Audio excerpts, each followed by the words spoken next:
Suasana duka menyelimuti keluarga Rio Febrian di Kelurahan Langkapura, Kemiling, Bandar Lampung pada Rabu dini hari. Remaja 17 tahun ini akhirnya menghembuskan nafas terakhirnya dalam perawatan di rumah sakit, diduga akibat dikeroyok sejumlah tahanan di Lapas Anak 2, Bandar Lampung. Ngaji aja. Rio Febrian merupakan seorang tahanan di Lapas Anak 2, Bandar Lampung. Ia dipenjara karena tersandung kasus kenakalan remaja dan divonis 8 bulan. Menurut keluarganya yang membesuknya pada awal pekan lalu, Rio Febrian sehat. Namun pada Minggu malam, keluarga dikabari bahwa Rio dievakuasi ke rumah sakit akibat menderita luka memar diduga bekas penganiayaan. Rio meninggal dunia setelah sempat dirawat selama 3 hari. Dari besuk itu dari Senin sampai hari Sabtu kemarin nggak ada kabar. Tiba-tiba pegawai saya nelpon, katanya disuruh besuk, ini adiknya sakit, udah berak-berak. Mereka tidak bilang kalau adik kami udah sekarat begini. Hari Senin, hari Minggu malam baru ditelepon dari pihak perawat itunya, lapasnya. Suruh besuk, katanya hari Senin tolong datang sana, atau adik kami sudah keadaan seperti ini, sudah sekarat. Saat dirawat di rumah sakit, Rio Febrian memberikan selembar kertas berisi tanda tangannya yang menyebutkan bahwa dirinya diminta bungkam namun belum diketahui oleh siapa. Waktu kemarin kita ketemuin pertama, Om dia nulis tanda tangan nih, disuruh diam katanya Om.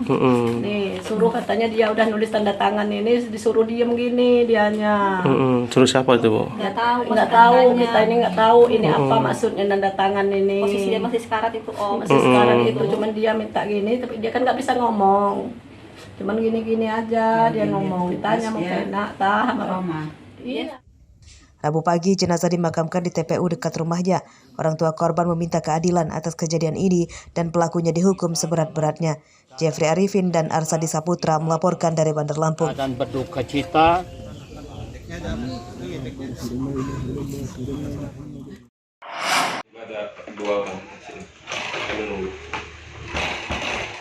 Betapa kagetnya Tony yang baru pulang kerja. Rupanya dia sudah ditunggu polisi di rumahnya di Kelurahan Kelapa 7, Kecamatan Kota Bumi Selatan, Lampung Utara, Rabu siang.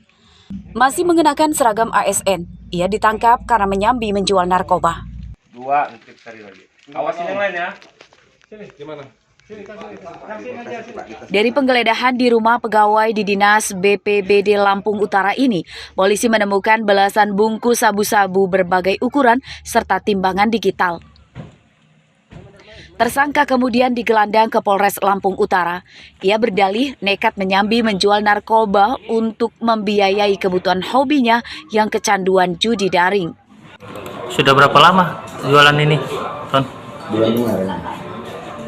Itu barang dapat dari mana? Dari dalam. Itu keuntungannya berapa banyak sih? Ya sebenarnya apa ya? Di dalam satu buat paling dapat 1.500.000 enggak tentu sih. Pelaku ini kita tangkap di kediamannya saat sedang melayani pembeli. Dengan kita amankan barang bukti 11 paket sabu yang secara total beratnya adalah 5,5 gram. Kemudian 2 timbangan dan 1 unit handphone. Tersangka Tony merupakan seorang residivis yang pernah masuk penjara selama 2 tahun karena kasus yang sama. Penyidikan kasus ini masih dikembangkan untuk memburu pemasoknya. Atas perbuatannya, tersangka untuk kedua kalinya masuk penjara. Ancaman hukuman 20 tahun penjara kini telah menantinya di depan mata. Ardio Haba melaporkan dari Lampung Utara.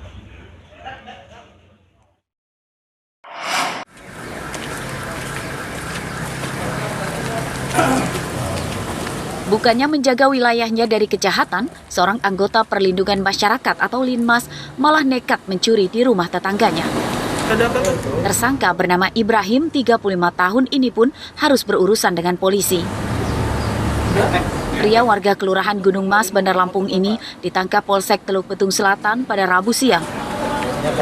Polisi menyita barang bukti linggis dan barang-barang yang dicurinya berupa piring, kipas angin, ambal, tabung gas, hingga tape recorder. Tersangka masuk rumah korban seorang diri saat malam hari setelah mencongkel pintu dengan linggis. Tersangka leluasa menguras isi perabotan tetangganya karena sedang kosong ditinggalkan keluar kota.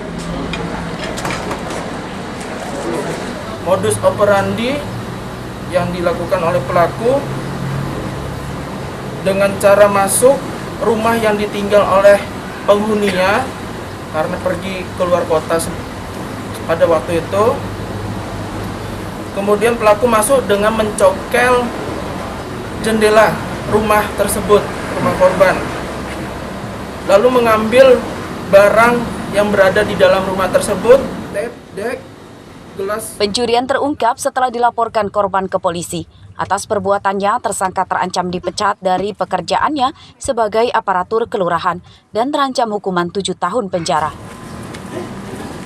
Robi Laste melaporkan dari Bandar Lampung.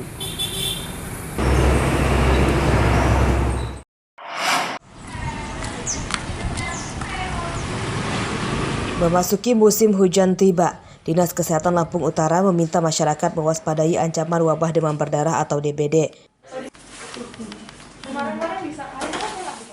Berdasarkan data Dinas Kesehatan Lampung Utara pada Rabu siang, dari Januari hingga pertengahan Juli 2022, terdapat 60 pasien DBD yang dirawat di rumah sakit dan puskesmas. Penyakit DBD tersebut diperkirakan dibawa dari daerah lain, sebab sebagian besar para pasien usai melakukan perjalanan dari luar daerah.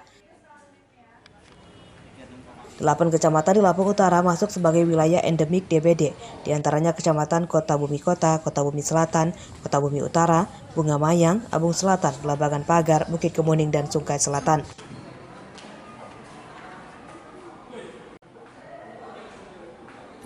Sampai dengan bulan Juni akhir itu ada 60 kasus yang positif demam berdarah. Selebihnya yang masih ada di pelayanan seperti rumah sakit dan puskesmas rawat inap itu sifatnya masih observasi yang diagnosanya belum dinyatakan demam berdarah, tapi tanda dan gejalanya mirip dengan demam berdarah. Untuk menangkal wabah DBD, warga diminta meningkatkan perilaku hidup bersih dan sehat, tidak membiarkan genangan air hujan di sekitar lingkungan rumah, karena akan menjadi sarang berkembang biaknya nyamuk demam berdarah. Ardio Haba melaporkan dari Lampung Utara.